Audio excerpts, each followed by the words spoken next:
شروع اللہ کا نام لے کر جو بڑا مہربان نہایت رحم کرنے والا اور دلوں کے راز خوب جاننے والا ہے۔ وہی خدا ہے جو نظام ہستی چلا رہا ہے۔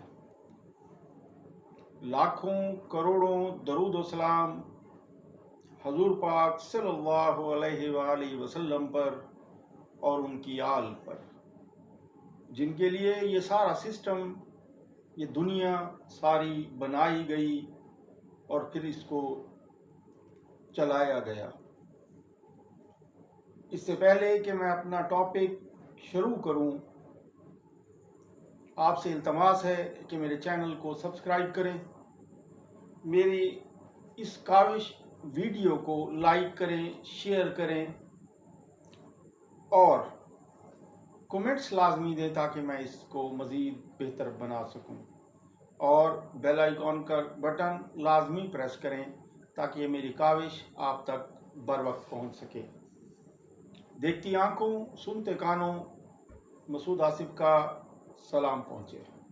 آج کا میرا ٹاپک ہے کہ حضور پاک صلی اللہ علیہ وسلم کی صحابہ کرام کے ذریعے عزت کا آنکھوں دیکھا حال۔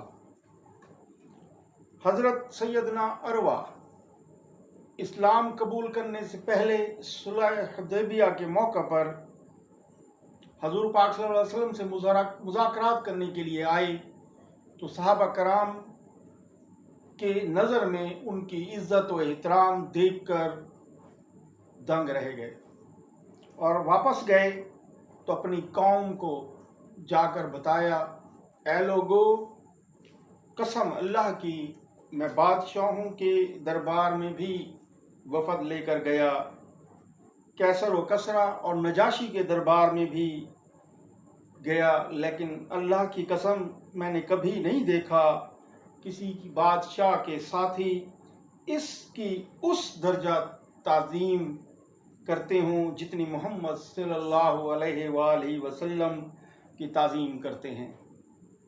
قسم اللہ کی اگر محمد صلی اللہ علیہ وآلہ وسلم نے بلغم بھی تھوک دیا تو ان کے اصحاب نے اسے اپنے ہاتھوں میں لے لیا اور اسے اپنے چہرے مبارک پر اپنے اور بدن پر مل لیا۔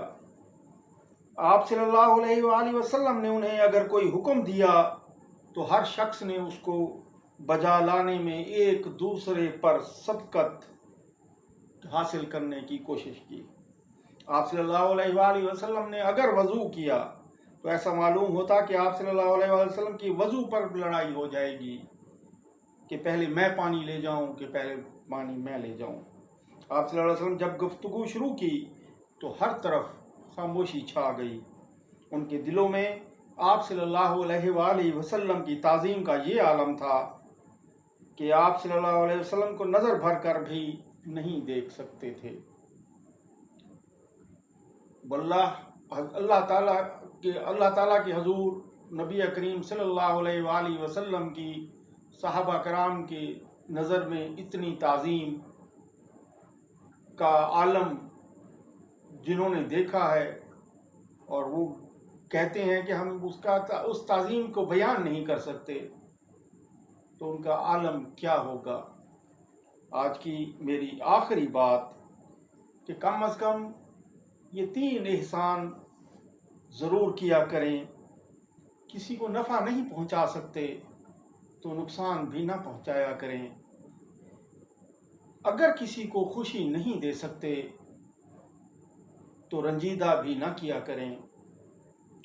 اگر تعریف نہیں کر سکتے تو برائی بھی نہ کیا کریں، چاہے وہ سامنے ہو چاہے وہ پیٹھ پہ ہو۔ وآخر دعوانا ان الحمد للہ رب العالمین۔ السلام علیکم ورحمۃ اللہ وبرکاتہ۔